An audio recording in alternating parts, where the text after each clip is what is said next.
Meeting to order. The roll call sheet hopefully is going around. And if you could sign in that and reflect whether you have a proxy or not, that would be great. I'll entertain a motion to approve the agenda. Move to approve. Been moved and seconded. All those in favor signify by saying aye. Aye. All right. I just will announce I've got to leave about 6:30. And I know, Steve, you've got to leave about the same time. Bruce, if we're still going, will chair. But I think we can get everything wrapped up by then. The first item on our agenda tonight is a presentation from our county clerk, who came during our last round and provided us with some very helpful information. And I've talked to her about some of the issues that have come up this round with regard to the redistricting year problem that we have and issues of moving the election and other things. And so I thought I would have her come and talk to us. So, thank you, Maddie. Mr. Chairman. Thank you, members of the task force, for having me once again. And I'm not sure if I think presentation might be a strong word. When I spoke with you, Mr. Chairman, you talked about a number of issues that the task force is working through and wanting the input of the county clerk's office. Since we do work closely with the city clerk's office in implementing city elections, and for the last at least 2 general elections in a row, we have had logistical issues with regard to potential and actual city questions being placed on the general election ballot. And so there is a lot of integration in the 2 election offices in terms of these matters. And so I do understand that the task force is considering some potential changes to the scheduling of city elections, and I wanted to weigh in a little bit on some things we've been working on at the state level legislatively. My fellow county clerks and I have worked for the last couple of sessions, and particularly in 2015 with Representative Bandy from San Juan County on consolidation of nonpartisan elections. And there's a number of reasons why consolidation of nonpartisan elections is desirable. For one thing, it's a cost savings over multiple governmental entities. When you have individual governmental entities conducting elections and for purposes of discussion, the school board, the community college, the city, potentially other nonpartisan elections that pertain to governmental or quasi-governmental agencies. It makes sense to sort of streamline in terms of saving taxpayer dollars. It makes sense to streamline in terms of not having quite so many elections all the time. I think everyone at this table is probably aware that voter turnout is a little bit dismal in our community and has been for the last several elections, and unfortunately during the last city election it was quite low. And so from a perspective of trying to foster participation and also be as efficient as possible from an election administration perspective, consolidation of elections, especially nonpartisan elections, is desirable. What I would like to see in a perfect world is something where we are having in New Mexico in an even numbered year a general election, a primary and a general election, and in an odd numbered year we're having a consolidated nonpartisan election to handle all of the above. Whether we'll get there or not, whether that's ultimately desirable or not, whether logistically we can make that happen or not, those are open questions that a lot of people are thinking through and trying to work through. But I think that from that sort of general efficiency and savings and voter participation perspective, it is desirable. So I just kind of want to put it out there to the task force that in your thoughts about scheduling of elections and things like that, that you do consider potentially looking at consolidation with other nonpartisan entities. We are once again going to have a bill coming forth potentially in 2016, although we don't know yet whether that'll be something that will be germane to the session. But if not, then in 2017, Representative Bandy's definitely interested in doing this again. And the other issue that we're contending with on the nonpartisan election side of things is with the school board elections, because we need to amend the Constitution out of that antiquated 1912 language that required school elections to be held separately from other elections, and that was due to the fact that in 1912 women did not have the right to vote, but the founders of our state constitution did want to give women the right to vote in school elections, and so they had to be held separately. So it's a bit of an antiquated, piece of our history here in New Mexico, and we've tried to pass a constitutional amendment a couple of years in a row, and unfortunately there's some debate about whether it achieved an adequate percentage of the vote. Certain pieces of the Constitution require a 75% majority, and this continues to achieve just shy of a 75% vote, and so that's also being looked at as to whether that can be dealt with or not. Secondly, so that's sort of globally in terms of consolidation, and the city may be thinking towards consolidating with other governmental entities to conduct elections. With regard to my office and yours working together, I'm sorry, Nina. I'm sorry, Yeah. Madam Clerk, I just had a clarification. So the even number years you wanted to have, you're proposing or contemplating which elections? So, and again, this is just sort of a concept that I'm putting out there for everyone to chew on. In even numbered years, we have general elections. That's largely a function of federal elections, and it's also a component of our state constitution and statutes. So we would have the primary and the general, of course, in an even numbered year.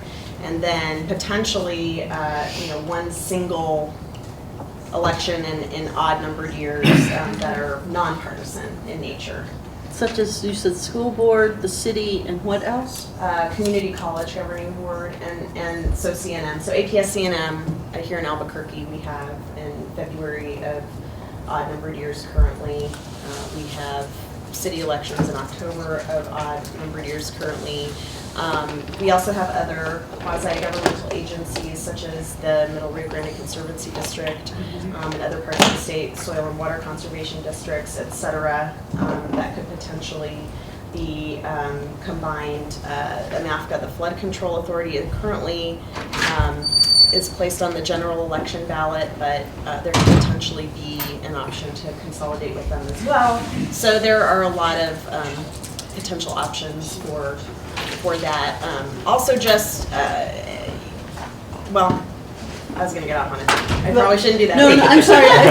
I'm sorry, Mr. Chairman and members of the council, that I interrupted you, but I just was not clear on what that meant, the odd and even. Thank you. Christina. Secondarily, I just want to say that it has been mine and my staff's pleasure to work with the city clerk's office over the years. The current clerk, Ms. Howard, was very, she was great to work with during this last city election. What my office does in a city election is we provide statutorily required to, but also happy to, provide technical support in the form of providing obviously voter registration data to the city clerk for purposes of the election, as well as it is required of our office to provide voting machines for the city election, and that makes sense for a lot of reasons. We have all these voting machines and they're not being used, so they might as well be used in a city election as well. So we provide the programming support, the certification support, and the technical troubleshooting support during election day and during early voting, and we also provide IT assistance with the election night reporting. So that's what we do in regard to a city election. And I think in terms of just the way the two offices work right now, that works well. I do have a concern, and Chairman White and I discussed this back and forth a little bit. about the thought about moving the city election to March in an even numbered year. And the reason for that is because in an even numbered year, again, my office is preparing for a primary election in June and a general election in November. And there is just a lot of logistical preparation and work that goes into those preparations in an even numbered year. By March, we're already, we're having candidate filing. We are already getting our early voting sites starting to be set up. We're already, kind of getting the machines. We're doing whatever preventative maintenance we need to do before we start programming them. We start early voting in early May. In a primary election, so we're talking about conducting a city election and then really just less than 2 months later starting the work of a primary election. So that's not to say that it can't be done, of course. We can do it. We just always want to do the best job possible in any case. So that would be a problem even if we just did it once every 10 years. Well, let me say this. I think that would be preferable. I mean, if you want to look at something, and I was actually, when we were just talking before the meeting, Mr. Chairman, you made a comment, and I thought, oh well, maybe if just in a redistricting year you did it in March or something like that, that could potentially work. Let me ask another question, and this is a question of you, and then probably also for legal to take a look at. But as you were talking, I thought, if such legislation were proposed that you're talking about, and it had a specific provision in there that said home rule municipalities that have elections on other dates will be required to move their election date to this consolidated nonpartisan election day.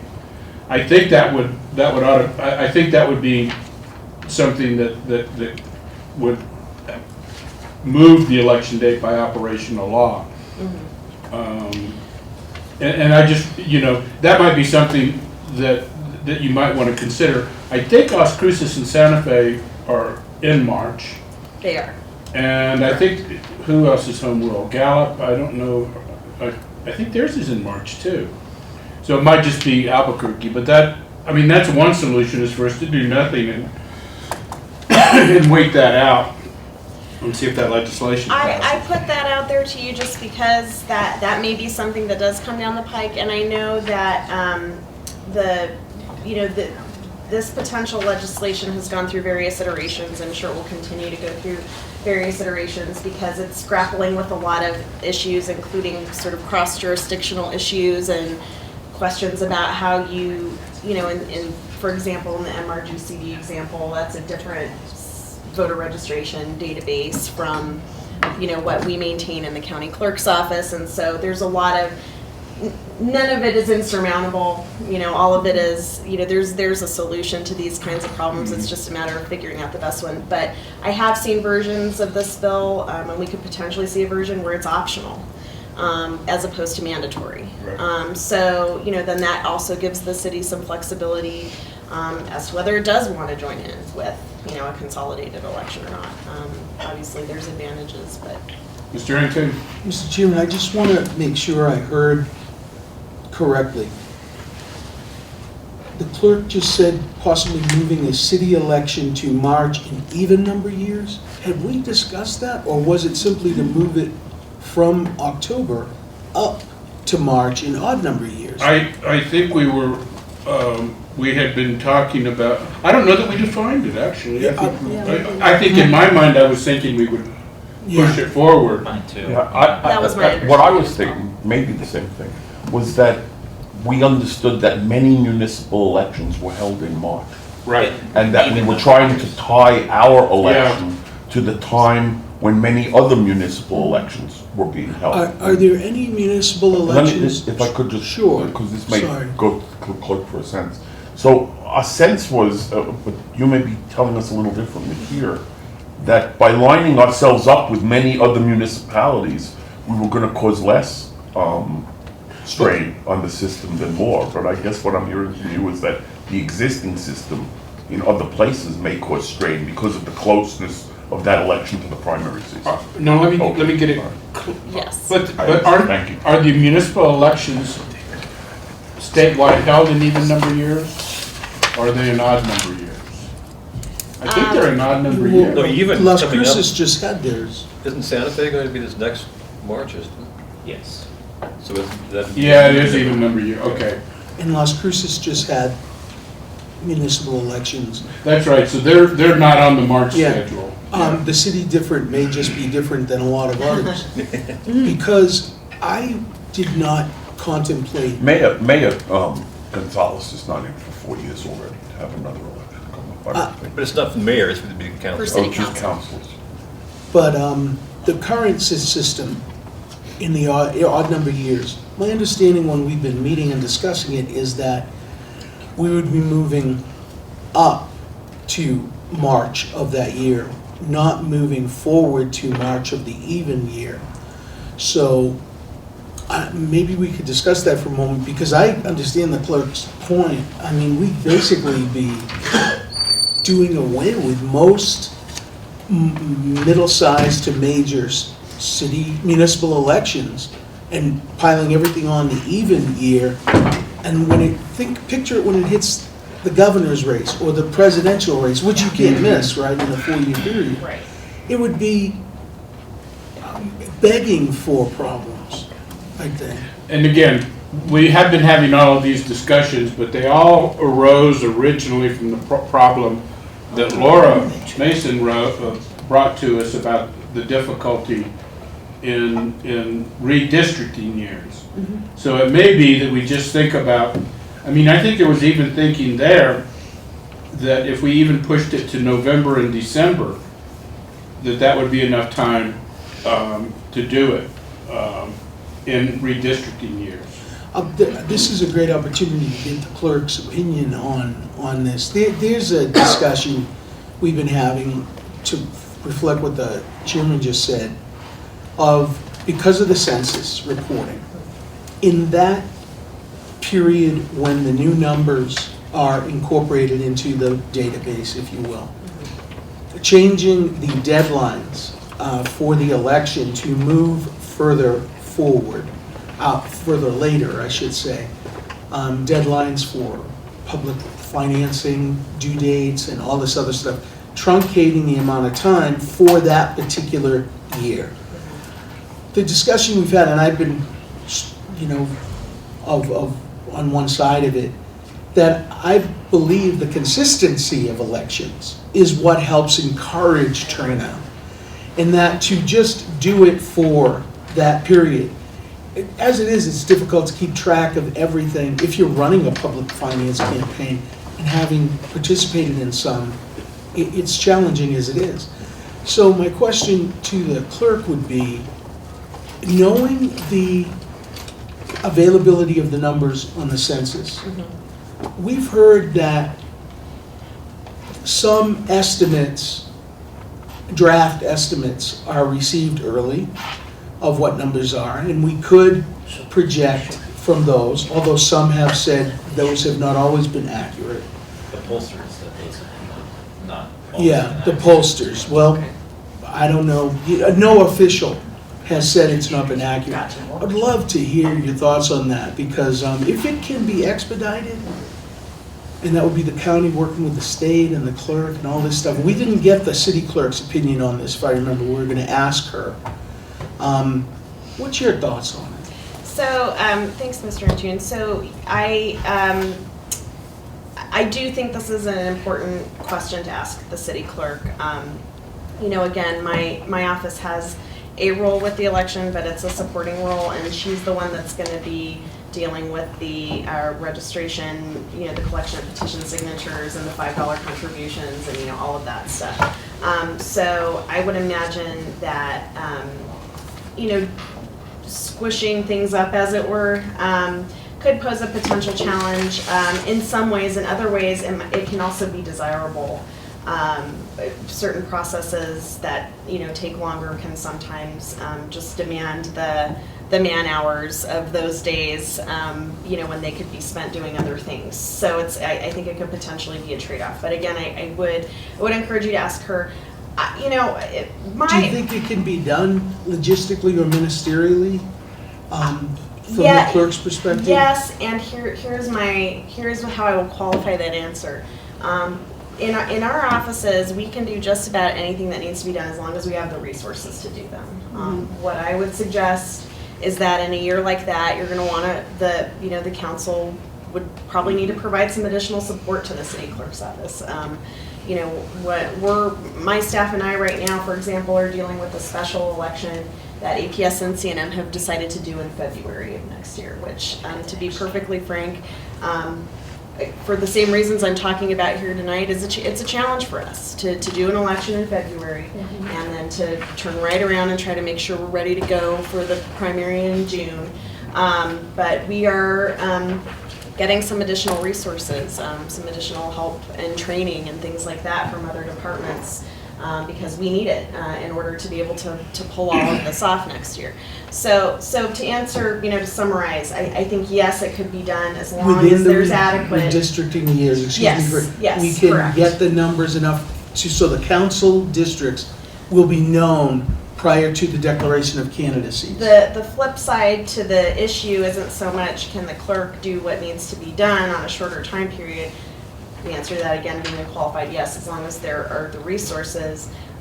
Will the council feel like it has adequate time to do the work that it needs to do in redistricting? And I can't answer that question. Right, and That's maybe- a deliberative process, Thank as you you. know. Thank you. Maybe Dave, you might know, but I think that, don't they actually have to do they could do all the preliminary work, but they're gonna have to wait till April 1st to actually make the decision on the actual data. I would think that the actual data would have to be used for the final districts.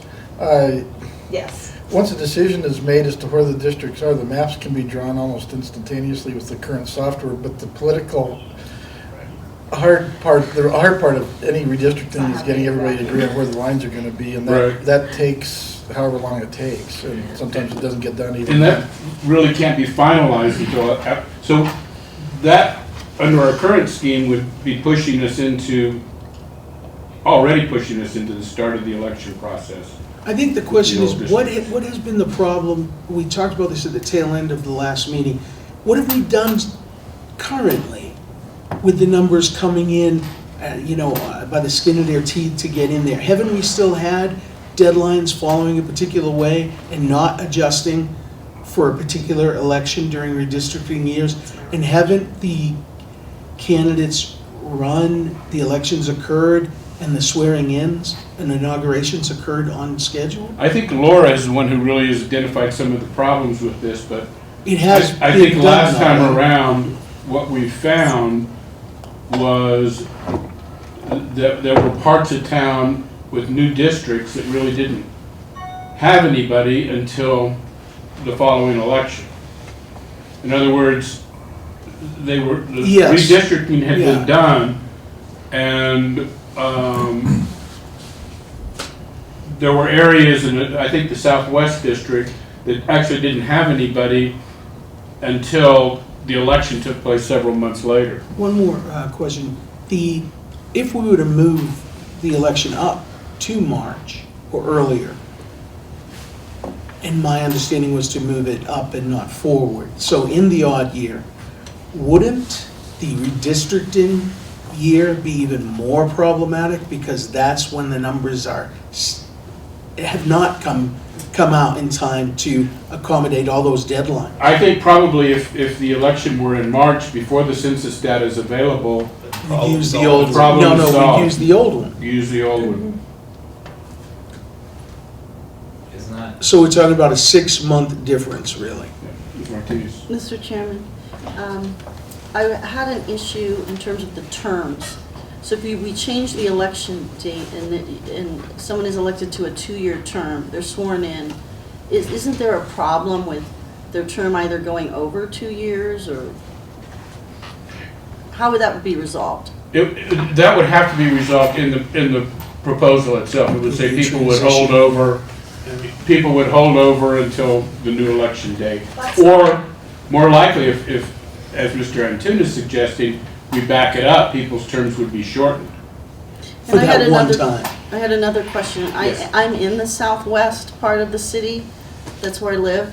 So I didn't have a representative for 6 months, is that what you were saying? Well, you had a counselor, but The previous one. But what the council did is they basically said, we've redistricted, but we're pretending that it hasn't happened, and the councilors who are serving are going to continue to serve. I mean, that's a bit of a And then when we have the exaggeration. next election, then we will elect, then we'll elect the person for that new district Right. at that time. Which is what we Right. did. Right. Yeah. And it was really a short period. I mean, it was a period of what, Bruce? Do you remember?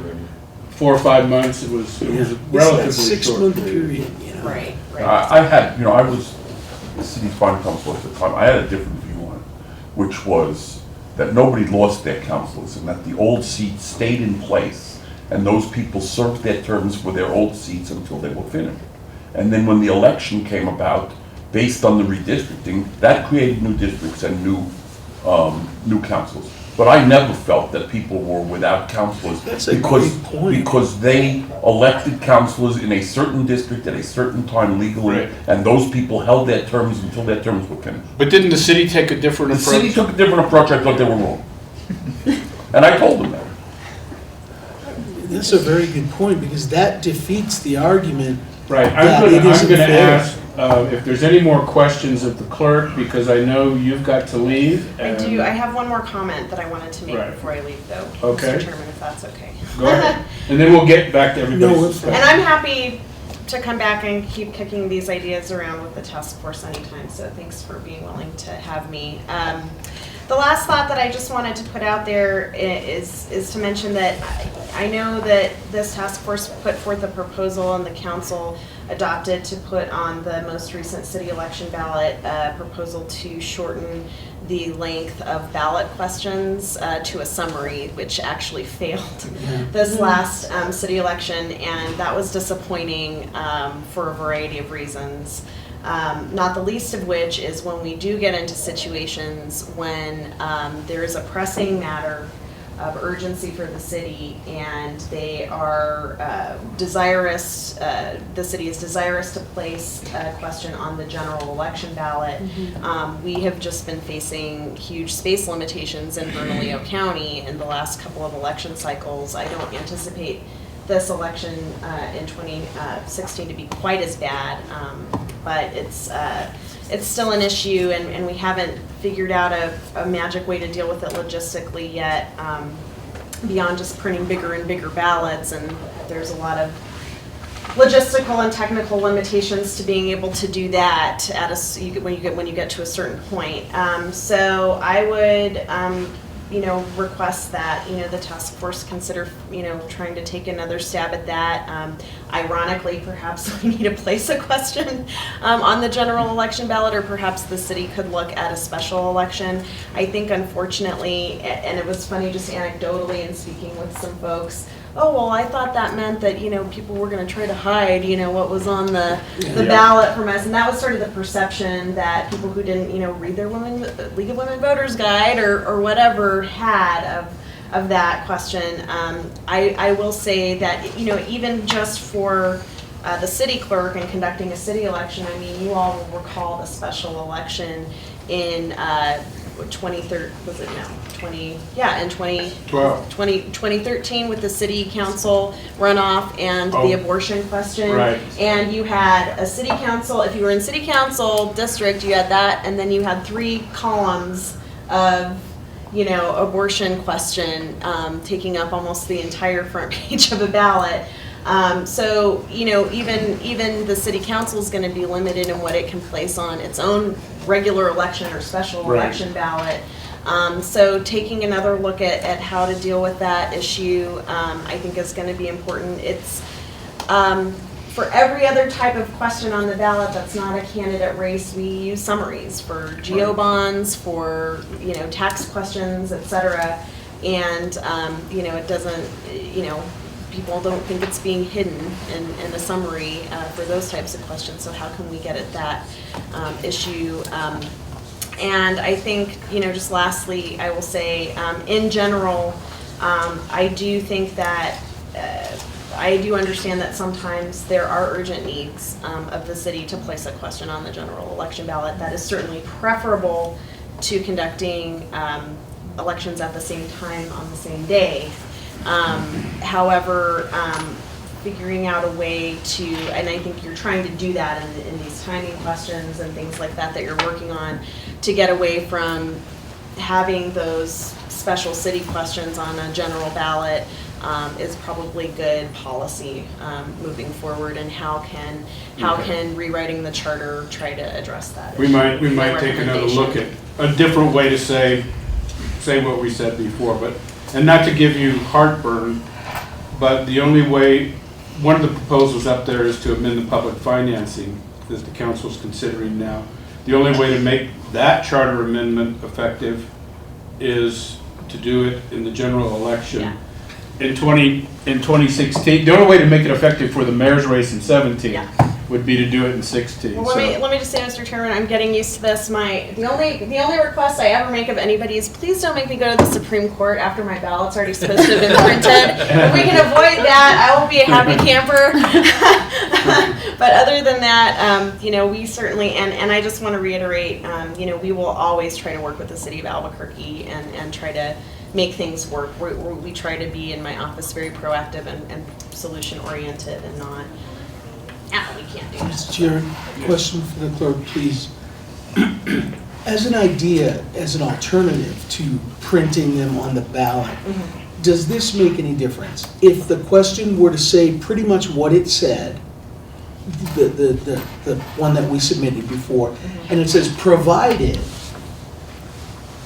that this will be, the summary will occur only if with the ballot all voters are provided a informational sheet with a word for word text, and these will be posted at ballots as well, at ballot places, as well as accompanying all absentee ballots. Is that legal? Would that, and it had to be, and if it didn't, you could argue, you could show that it wasn't done and get the thing thrown out even if it passed. Mr. Chairman, Mr. Antune, I think that's a great idea. Yeah, and I don't see any. Just to remind everybody, we did consider that last time and shot it down. Yeah, we did. I think I recommended something to that effect. That they'd be available, not that to put it on the ballot itself, but that they'd be available in the voting places or by. No, it's got to be handed to each voter with the ballot. Mr. Chairman, Mr. Antune, Mr. Buckles, we could even post that in the voting booth itself. Yeah, everywhere. There's a lot of options. Yeah. I would think that would be available. Okay, great. I would have voted for it, and I know others that would have voted for it if they knew they were going to see the text word for word prior to casting their vote. All right, thank you very much, Madam Clerk. Thank you and all. we Thank you appreciate so it. much. Appreciate it. Happy to come anytime. Thank you so much. Thanks. Happy Thanksgiving. Thanks, you all too. All right, and the person who stirred all this up just walked in. Should I turn around and walk back out? Right. All right, the next item on the agenda is public comment. Do we have folks signed up? We do. Okay, Diane Goodman. You're not signed up? Oh, okay. You changed. Did you want me to sit here this time, or? Sure, that's Okay. fine. Well, you all know how much I appreciate your open and transparent communications as usual again today, so I want to thank you for that. I'm just wanting to discuss the situation with having the mayor attend the city council, and I have a list of reasons why I think he should attend. And I don't know how if you're looking at doing it quarterly or as Chris Melendez had recommended, which is to remove the or designee, which is certainly an easy option. But I wanted to at least bring up some of the ideas on why I think it's good that he attend. It first of all creates an environment where citizens have a direct voice to the top, allowing for an open and transparent government. It prevents the appearance of a king and commoner relationship. It's an open and transparent rather than appearance of guard at the gate. And times have changed, in our society and globally, as a matter of fact, and we've had a very low voter turnout. It's important for our leaders to be accessible to the average citizen, to give them hope and communicate their intentions on the direction of the city. It promotes trust in our government by the citizens. It's an opportunity for the mayor to unite us as the leader of Albuquerque and to work together on the common goal of a better government with the citizens. It shows respect for all of the citizens.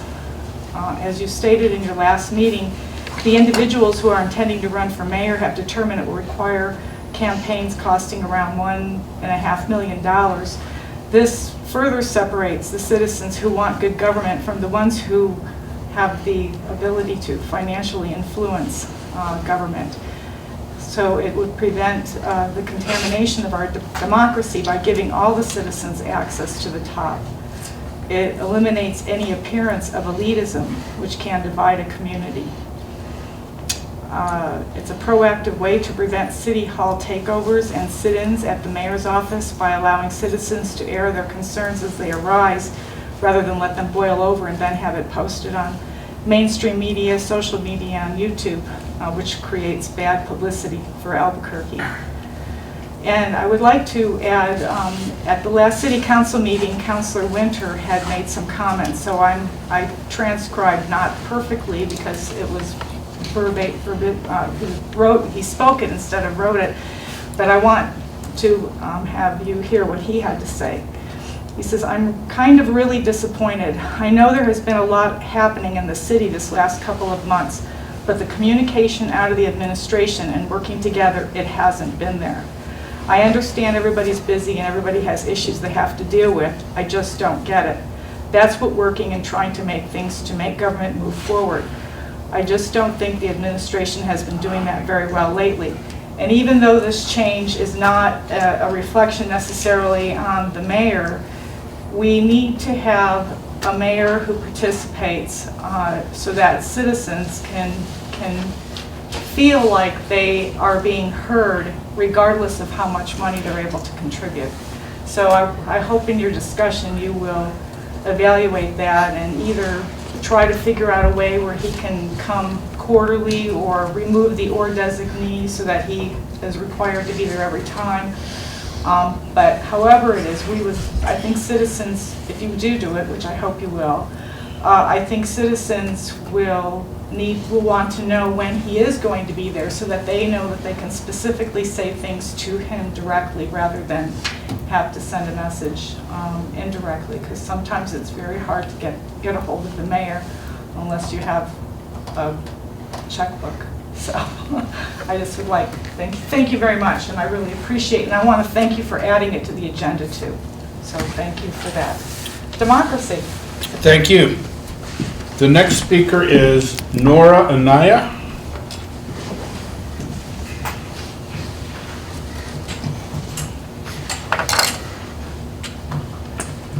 Thank you for allowing me to come today. My name is Nora Anaya. I am the person that was trying to contact Mayor Berry and actually get letters delivered to him.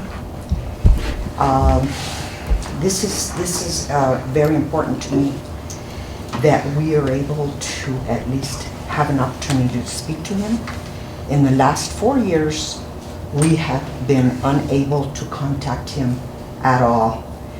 So with this plan to remove the or designee, I am appreciative if there is an opportunity that you would consider doing this, for the simple fact that I know that I would have never done what I have done if I would have been able to contact him and be able to let him know exactly how we felt about certain policies that he was following.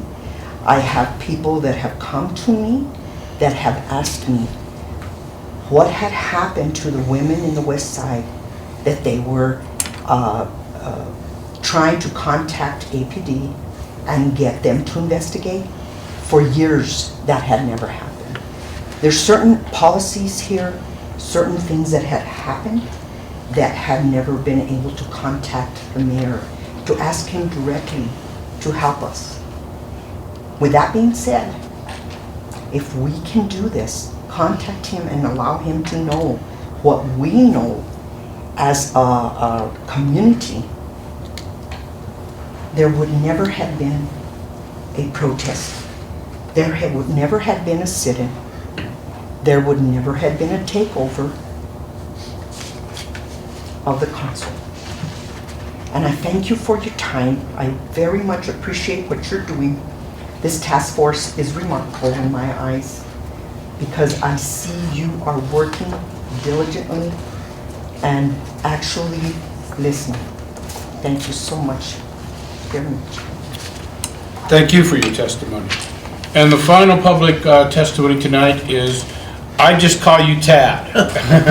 Perfect, thank you.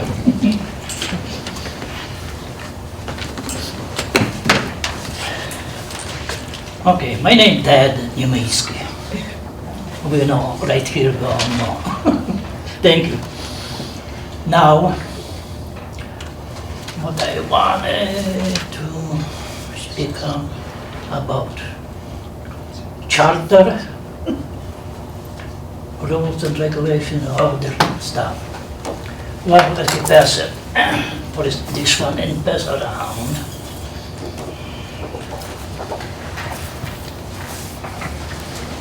Thank you.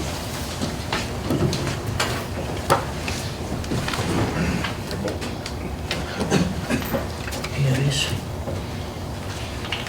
taxation without representation. Well, why not?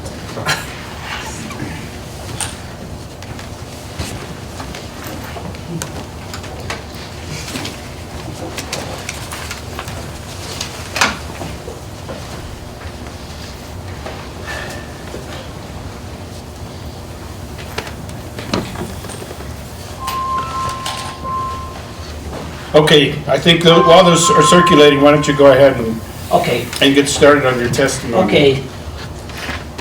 I did mention already charter. How charter, city of Albuquerque charter should be completely overhauled.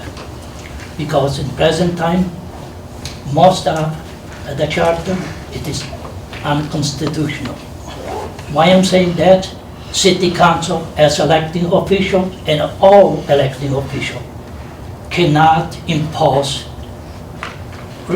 on the people who elected, which is the United States Constitution states, with the people, for the people, by the people.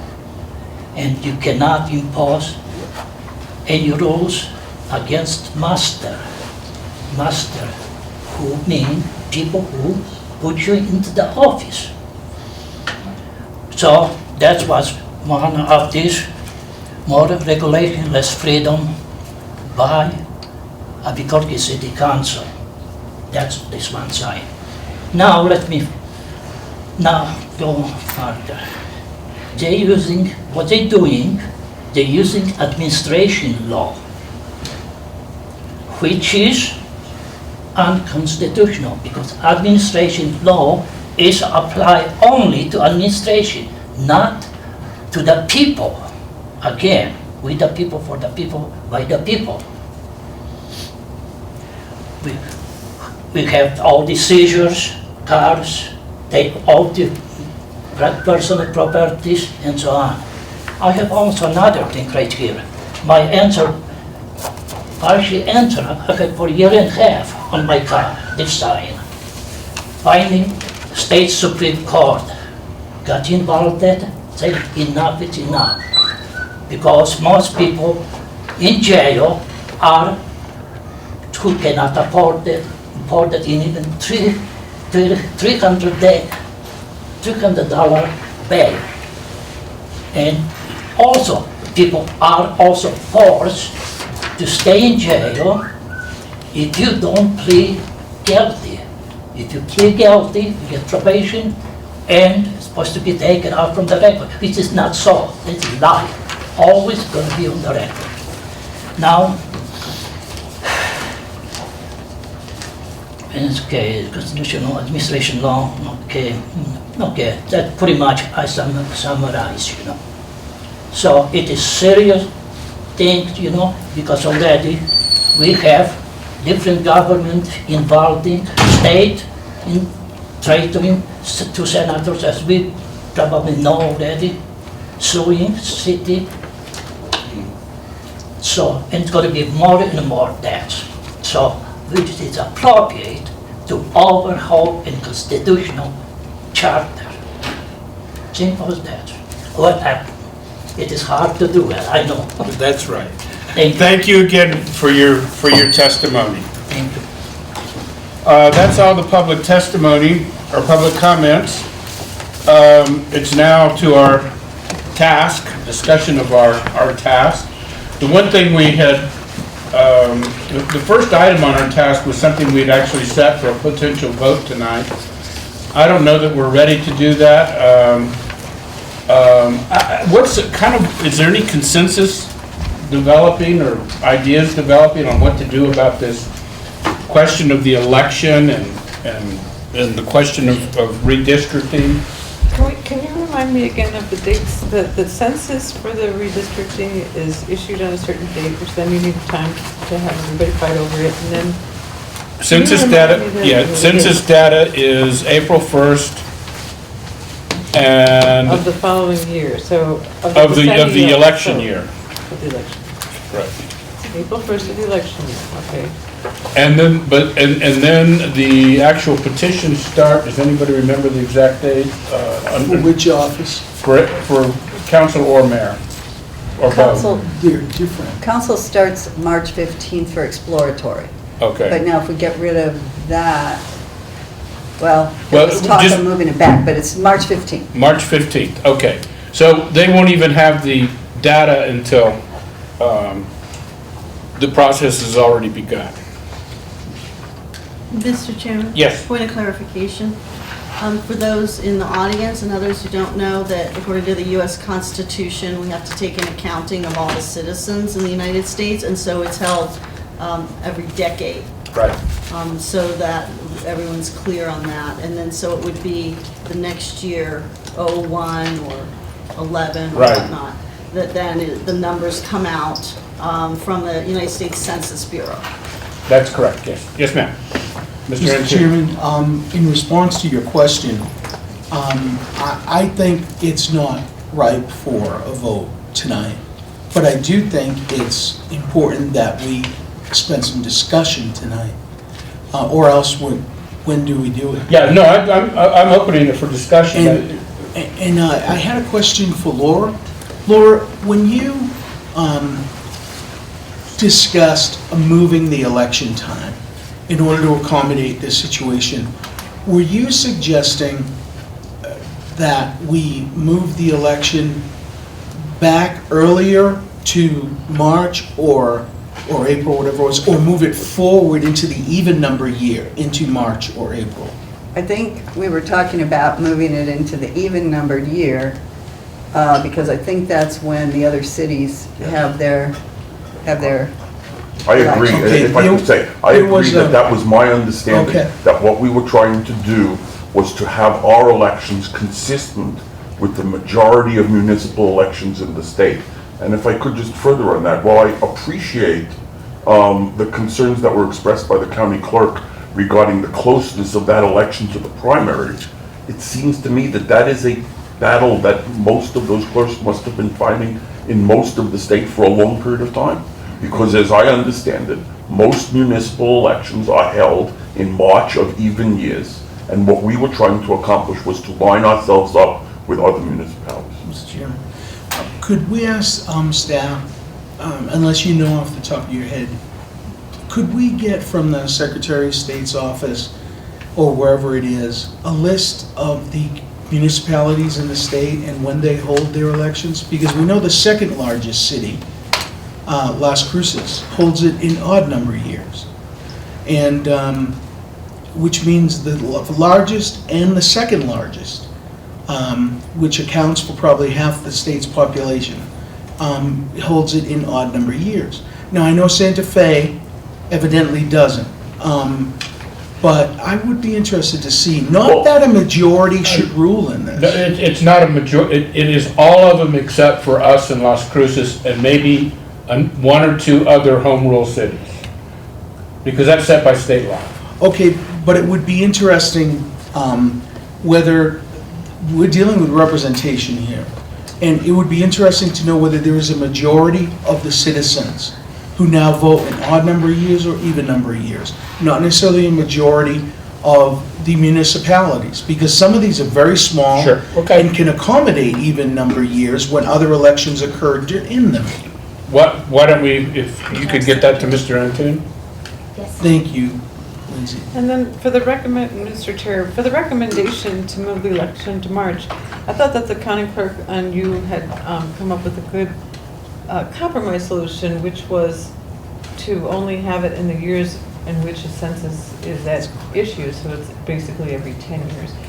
And I don't know whether that would be an amendment to what was originally on the table. Right, I don't think there's anything on the table at this point. Okay. At this point, we're just talking, nobody has made a motion. I did say that this would be an item that we could vote on tonight, but I think the general view of everybody is there's nothing specific that to be brought forward. I would think that the ideas that we might vote on at the next meeting might be moving the election to March 24th or some other proposal to deal with redistricting years.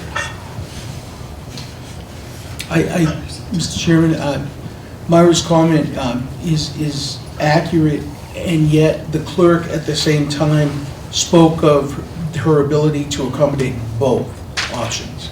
There was not one favored. And I think the simple reason that I believe she echoed, and the reason, and the only rationale that I have for it, is if you want to, I don't know this for a scientific fact, but I'd be willing to bet everything I have, that if you want to add more confusion to the electorate and disincentivize or cause a lower turnout than currently it is in single digits, alter one of the elections so that they've got to learn, in addition to who's running, which is a very high bar. You know how much it costs to educate the electorate of who's running in these campaigns. You see the money spent. To educate them of which election it is, and to have that rise above the buzz of all the other stuff out there in the media during an election year that you're going to vote different this year, I think you're asking for trouble. And I would love to hear rationale for the other side and weigh them between what I just shared as my opinion. Okay, I would say, yeah, Mr. and Butler. I would say you'll be surprised, although not as floridly as Mr. Antoon. I agree with what he said. I am concerned about a city election process that every 10 years has an election at a different time than all of the other times. I think it's confusing, and I think it might lead to a lower turnout. So not as floridly as my friend does, but I do have that same concern. I'd like to just get in line. Yeah. You're at. No, Laura has her hand up. Oh, I just wanted to answer one of your questions. I looked up what cities have, or when they have their elections, and it looks like Albuquerque, Gallup, Las Cruces, and Los Alamos are the only 4 cities out of the 105 cities in New Mexico that hold their elections at a different time than March 4th of even number of years. Thanks. Staff is gonna get the populations of those and can do a comparison of how it relates to how everyone else votes. My point, David brought up an excellent point while the clerk was here. And it was, if you have the elections during a census year and hold it at the normal time, it's interesting, that is the normal time, unless we were to change it, of course. People are still represented. No one is not represented. The only difference is that they might have a different representative. Not that they won't be represented. And I think that is critical because the system works. Yeah, that is certainly an option to say that, the options as I see them at this time that we need to think about. Leave it as it is, because Mr. Antoon thinks that works. Move to March of the even number of years like the other cities. Or push it to a different date during the census years. Are those generally the options that we've got? Seems to be. Yeah. If we could just put on our agenda for the next time those three options so we can think about them. Did that option include what I would call the Las Cruces option, which is March of odd numbered years? No, it didn't, but That would be a fourth option. That would be a fourth option. Yeah. Move March of odd number of years. Las Which is sort Cruces, of but I think Las Cruces is November of odd Oh, number years. November. Right. Yeah, But it that's would be right. Doug's concept of pushing it earlier into the year rather than. That's a fourth later. And I option. don't know that I like that, but it is a different one that we might want to talk about. Yes. I would be curious as to, the clerk spoke about needing more resources if we were to move the election to an even numbered year. Is there any way that we could find out how much more resources we're talking about so we could take that into consideration? Yeah. Can you speak with Maggie? Or send me an email to remind me to talk to Maggie?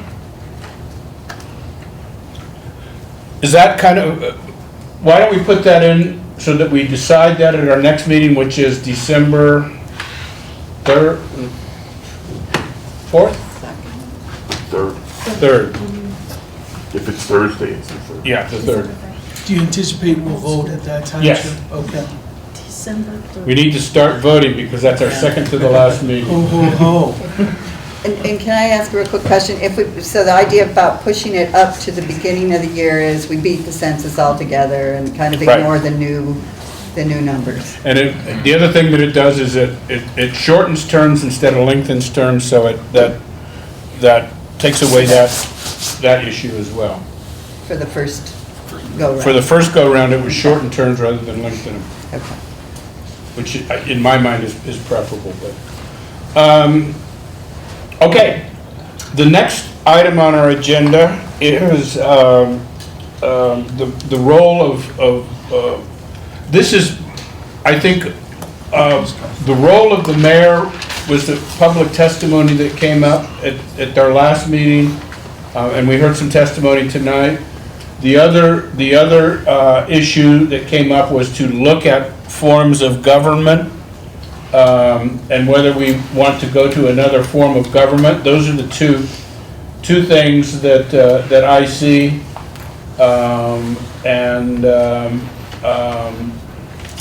If are there other issues? If not, maybe we could put those two items on the agenda for the 3rd for a vote. Is there interest sufficient in this to extend it to another week? Or should we possibly, because this is talking about considering, or I presume reconsidering, the role of the mayor and the form of government. Those are pretty significant. Do we really want to take those on? Well, we've had some discussion about them. I think we've had some discussion about the functioning of the mayor. Yeah, I'm going to put them on for a vote for the next time. We can say we're not going to do it, or we are going to do it. Okay. And then I will put down a third option to discuss, which would be perhaps not a formal, and other options. Just put it on the agenda as other options. Bob? Yes. And I think we can also talk about when we send what we're going to send, our recommendations to the council. We don't have to say for everything, we recommend this, we recommend that, we recommend you change your form of government. So. That's what I'm saying. Yeah. The other options on all of these are that you look at these ideas. Right. For serious consideration. And I don't think, something like this to say it's been brought up and raised, and here are the things we think are good about having some kind of formal appearance by the mayor at the council on a certain, regular basis each year. for, you know, the purpose of doing X, Y, Z. I mean, I think sending something like that to the council to say there is interest in that, you know, would be, I think that's a good way to deal with it, but, and then let the council take it up and decide if they think so. Bruce? I agree with Laura on the issue of having the mayor come to the council meeting, but I also would like to make a motion that we not consider at the next meeting the whole issue of restructuring the form of government for the city of Albuquerque, and at this meeting, we vote on whether or not we really are even considering changing this to mayor-council form of government. And there's a second on that, so any discussion on that?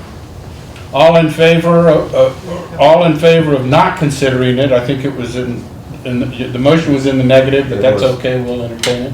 All in favor of not doing it, raise your hand. These are two. Well, you have two. Oh, right.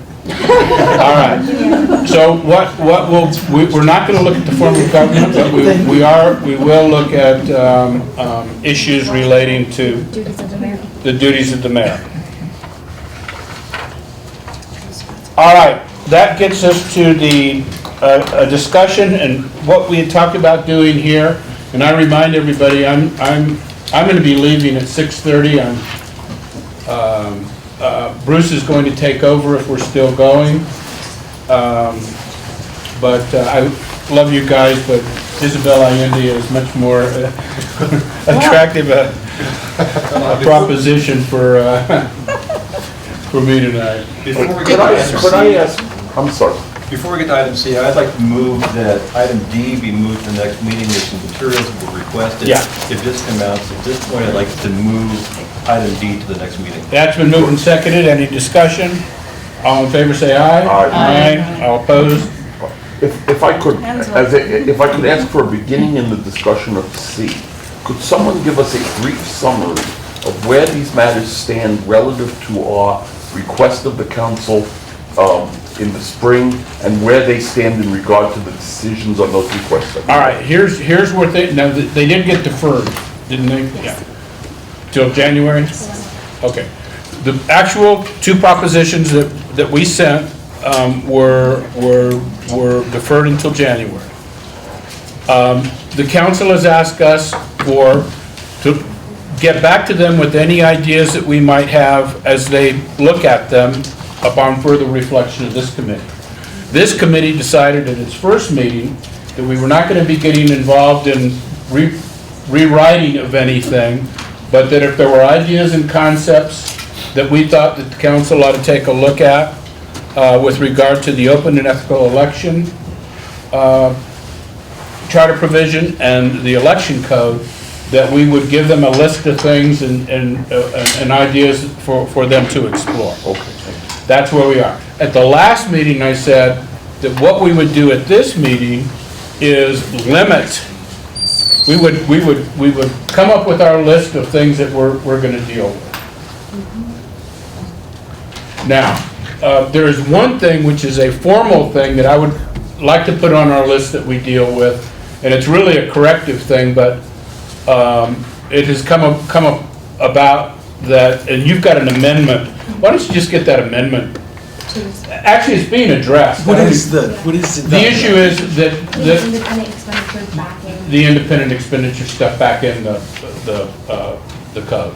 of what it was? It's what we did, the bill that reached the council did not have the final vote. Was that an error? Yes. Heather and I were talking about that. Yeah, Okay. that was an error. We Yeah. worked on that. And and the committee already has an amendment, so there's really nothing, we just might point out to them that's before that. So are there any things that we feel, Heather, do you want to, you've been involved in this, do you or Sean or any of y'all want to make some suggestions on things that we might want to send suggestions to the council on? Sure. Do you want me to stay back here? I can. You can come up. Yeah, this is important.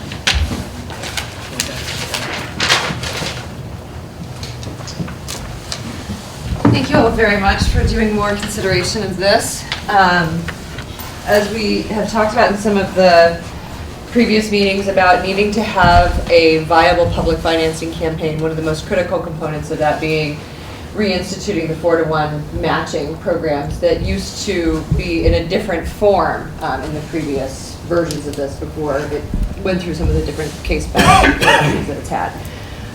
So I think one of our number one issue is to take a look at recommending to the council that we would have a 4-to-1 match up to 2, and this is one thing that we wanted to really make sure we had clear. It is going to be 2 times the initial allowance. Thank you. And then, that language was really confusing. It really was.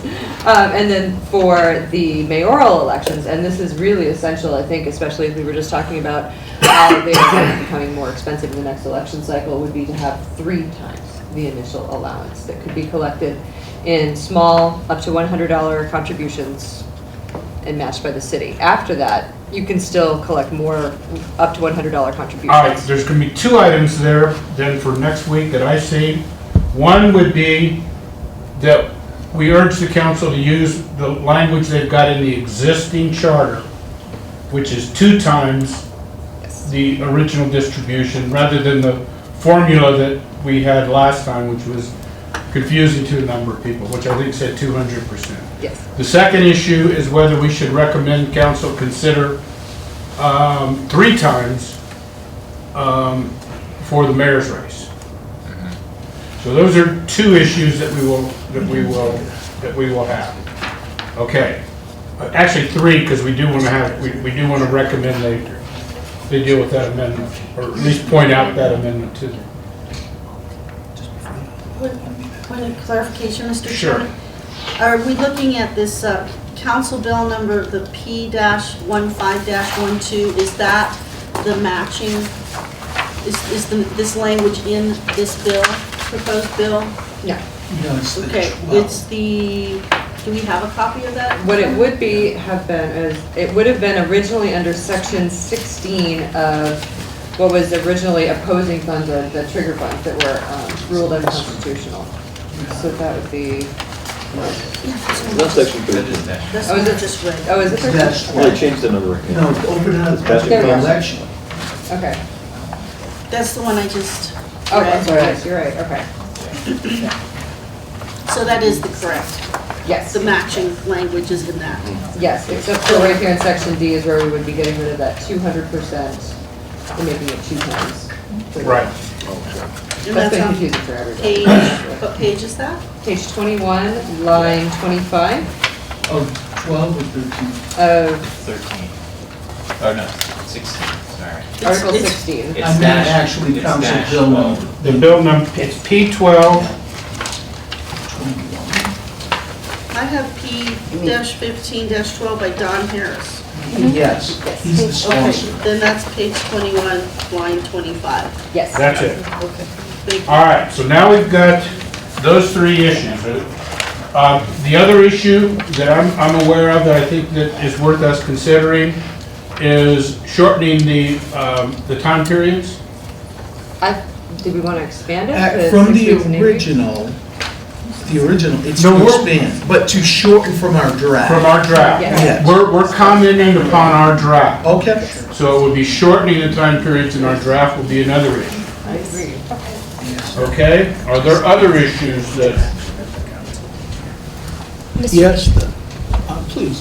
Mr. Chair, we will also have a report from the finance office on the status of the fund. oh, good, all right. And we'll do that before we talk about anything. Yes, there Yes. was that other item, and that was to revisit the disclosure of third-party independent campaigns, the disclosing of what they give and from whom it comes from. That Okay. was, yeah, that was the. That's on the election code, so Mr. Anton wants to revisit our recommendation on that. Yes, I believe the recommendation, so maybe you can help me to this, Steve. What is the revised recommendation? I think what's in the bill is $1,000. Yeah, And there was a discussion of perhaps increasing that to 2,500. yes, that's right. Mr. Chairman? Yes. Is there a possibility that the city attorney's office could opine? I would like a legal opinion on what the legal ramifications are of any change. Any change to, What you were talking about, Doug, Any change to the threshold? right, the Well, changing. we already, this did not exist prior, right, Steve? There was no accounting for that. The basic system would be new. Yeah, because there Right. was there was really This is no. the Citizens United, I mean, Yeah, what- doesn't this tie into the US but what we're Supreme looking Court at here, decision? the only thing we're looking at here now is we have a threshold. And so that you would be looking at, what is the law on how much that threshold should be? We've got it at $1,000 now, and I think people were thinking of taking it to 2,500. And if they spend to 2,500 or over 2,500 on a municipal campaign for either mayor, council, or a measure, Right. that third-party entity or that non-candidate entity, because there's already a mechanism for the Measure Finance Committee Right. to now to account for what they're doing. This is a third party, could be an out-of-state entity. Then if they give more than 2,500, they would have to report. This mandatory reporting requirement is my issue. We've already done that now, you understand that? Right, but I just Okay. would like the city attorney's office just to let us to opine on that. Because I'm not sure, is this constitutional to require a city to require an out-of-state legal entity That's what we're trying to figure out. require them to report who their donors are? This is my point. This is my Steve? question. Yeah, and then let's get to Steve, and then we'll have them do that. It's a pretty good question, actually, where the threshold is. I can tell you that if it's higher, it's obviously even more likely to withstand judicial scrutiny. $1,000 is already pretty high for a municipal race. So my understanding is this type of thing is going to be withheld all over, including in our own circuit. So if you're looking at, they have been upheld, and this is based on the 10th Circuit. So I guess if you could report on, one, what the 10th Circuit decided, and then two, any cases on where the limit should be, to give guidance on where the limit should be. Now, are you asking that we go back and revisit, because I'll add it to the list, changing our mind on this issue and not doing that? I'm generally, we've already... We already voted on We this already issue. voted on it, yes. Right, so, Well, just as a comment, if there's a problem legally, we probably would want to change our minds, so it might be, if it's not a legal problem, Extend the research? if it's not a legal problem, would you want to go back and reopen it? Well, that would take a reconsideration vote from the majority. Well, what I'm trying to do is, we've gone through a lot, this was a split vote, we've gone through, we've made those votes, and I think we were trying to limit ourselves and not go revisit what we did in May, but just, if there's any further comments we want to make about what's already up there in light of what we've heard from councilors or others, that we make that recommendation. So this would be, if we proceed with what you're doing, we would begin the process of throwing everything we did in May back open. What is the status of what we did? Because I believe we voted for reporting. Yes. But the rub for me was what was needed to be reported. And it really gets down into the details. Again, we're getting back into what we talked about last time. I'm not inclined to go that direction, but if there's a push, if you all want to go back to the reporting requirement again, other than what is the number of the threshold? Where did we leave it? I'm just trying to remember. We left it at $1,000. I know that, but there was some language of, if they do, sir, if they do spend this much money, they have to disclose all contributors to their organization? No. What did we do? We, Actually, they I have, have the language. yeah, just read, it's that they have to disclose what they're spending here. That's not what it was. This is the whole discussion we had back then. This is, It's kind of back in the weeds. Well, We're back in the obviously, weeds. some of us don't remember what we voted on 6 months ago. Well, well, you know, Maybe we could, those who haven't read it in a while, we could reread it. go reread it. We will look at the threshold for sure. We will have a report on the constitutionality and a discussion of the 10th Circuit case on reporting outside. And then we will have, then we can decide the threshold issue, because I'm inclined to go to 2,500. It doesn't cause me any heartburn. But I'm not inclined to revisit this, the issue of requiring reporting. Yes. No, I'm not asking. Did you indicate the higher the threshold goes, the more likely it would be to be upheld? Is that your understanding? Yes. So we're actually going in a way, the direction is toward being More likely to be- more aptly to be Yeah. constitutional. So it looks to me like the main question, it ought to be looked at anyway, is whether is in the record of our proceedings, it wouldn't hurt to show that we looked at the 10th Circuit case, and that's already being done. That's fine. Why don't you bring the 10th Circuit? We did look at it last. Herrera versus. Yeah, we did look at it last time, and actually we had several votes on this issue last time. I think we started out going down, and then it passed. All right. Are there any other issues that we want to bring up? what about the issue of timely appointment? We're on open and ethical elections, Oh, okay, and an election code. Then it goes to other business. Yeah, which is, if we can wrap this up, Mr. Chairman, I'll just reserve the ability to raise it next week if, until I understand, and I apologize for my, no, we got it on the table. Your No. issue's on the table. Yeah, because I am for disclosure. I am for a limit that's Gotcha. probably less than what's being discussed. What I want to know is it more than the amount they spend here that they've got to disclose the source of? If Heather, could you address that, not now, but at our next meeting? Yes. Great. I believe, my recollection isn't, but, you know, I'm getting old, is that it was for what they were spending here. That's just my recollection. But let's clarify that. But if that money came from, If it came from Timbuktu, yeah, if they spend it here, they gotta disclose what they're spending here. As they should, I mean, that's good. oh yeah, they can disclose, but they won't know where the money came from. They don't have to disclose that.